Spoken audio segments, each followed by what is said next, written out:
Respected Swami Prasad ji, my esteemed friend Lord Meghna Desai, distinguished faculty members, my very good young friends. First, a word of apology. I was to come at 4:30, but I requested Swamiji because of an unfortunate development. Mrs. Kaul, who was a part of the household member of Atal Bihari Vajpayee and was almost a mother figure to all of us, passed away. Then her condolence meeting is there from 5 o'clock. So I had to leave by 4:30, 4:40. Then Swamiji was kind enough to prepone it. But I sincerely regret the inconvenience. My apologies for that. It was a factor beyond my control. Secondly, thanks to all my young friends who made a profile on me. I never knew I was so smart and my CV was so good. But thanks a lot. You know, let me tell you with a personal note. I had met Swami Parsarthi a few months ago. We hit on very well in our first meeting through our common friend Raj Bhatt. And today I can tell you, when I read his books, he's from the finest minds of India, and this I say so with full sense of responsibility. How do I describe your Swamiji, the young boy who had come to pick me up from a residence? I asked about him, and he said straight away he's a monk. I think that personifies his real personality. He's a fine blend of the intellectual and the spiritual, the managerial and the mystique. A persona who delves deeply into the inner recesses of India's finest tradition, which is so ancient, so eternal, and so relevant. Friends, the kind of ideology we belong to, I don't wish to delve on that. But India, without the knowledge of the past, can never become the leader in the present and the assurance for the future. And what Swami Parsarthi is doing is to convey those ideas in modern idioms so that its eternal value is always taken as an inspiration on the most voluntary basis. This great institute, Sharda Peetham, established under the blessings of His Holiness Shankaracharya of Sringeri, my pranamam to him. My young friends, what is the idea of India? Don't do anything. Just take a thread and start installing it from Sringeri. Go deep east to Puri. Go deep north to Badrinath. Come west to Dwarika and return to Sringeri. That's what India is about. When Shankaracharya, more than 2000 years ago, installed these mutts, he was basically revisiting the idea of India. That's how I see it. And therefore, when this institute was sought to be established by his guidance, and I had interaction with Swami Parsarthi, this Vivek management has impressed me enormously when I was going through that. You know, I always feel Vivek has got no English word to convey its real meaning.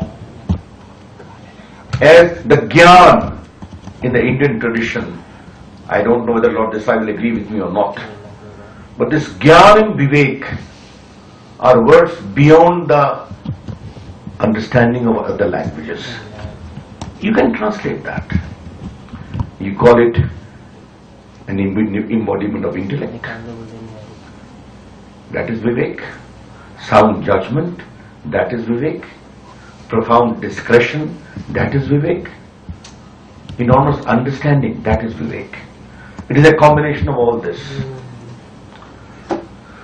In fact, this Vivek management embodies the essence of India's ancient wisdom, and as we have rightly propounded.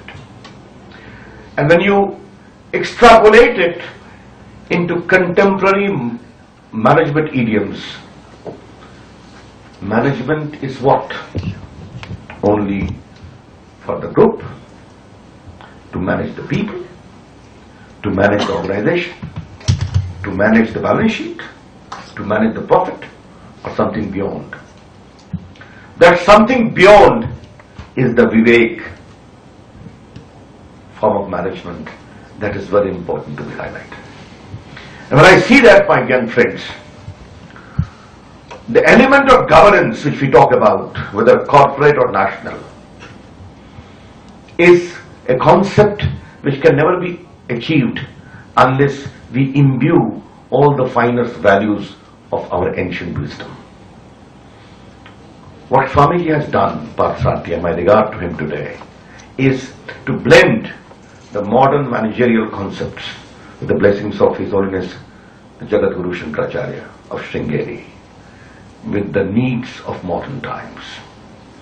I don't wish to speak more, but right from the day I came in public life, my young friends, one idea has always imbued me, deeply troubled me. The more I studied the history of India, the more this pain became more and more agonizing. Why has India suffered all this? The great amount of international trade which I hear in history, the Silk Route which I hear in history, the kind of relationship we had with East Asian countries, we hear it. Whenever I go to Indonesia, I go to Malaysia, I see fine Cambodia, I see fine imprint of India's business sense being talked about with great reverence and respect. Where have we lost that? I think somewhere or the other, because of foreign invasion and domination, that inner spirit got sapped. Today it is very important that we who are trying to revive that glory in this great institution must again restore it. And that I see as singular contribution of this institute, which is indeed extraordinary and which is unique, regardless of the awards you have won. I think this uniqueness of your institute deserves a special praise from all those who value India and Indians. That's how I like to see it. Friends, in politics, power comes and power goes. That's ought to happen in a democracy. Politicians will come, politicians will go. But one idea is always very important for India, which has always enthused me. And this came to my mind when in New York some young boys had come to meet us, mainly from my own state of Bihar. And they asked me a question.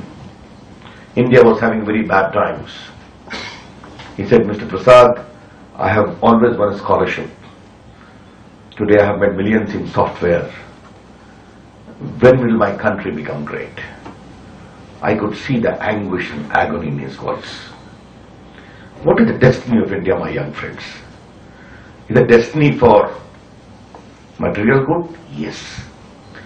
The real destiny of India, in my very considered judgment, my young friends, that India must become a first-class global power, economic power, managerial power, intellectual power, military power, and also a spiritual power. That is what the essence of India is. If that larger canvas of the goal which India is destined to get, as Vivekananda saw it, as Lord Aurobindo saw it, as was the larger vision of Shankaracharya when he kept on traveling in the entire country, I think that is the real destiny of India.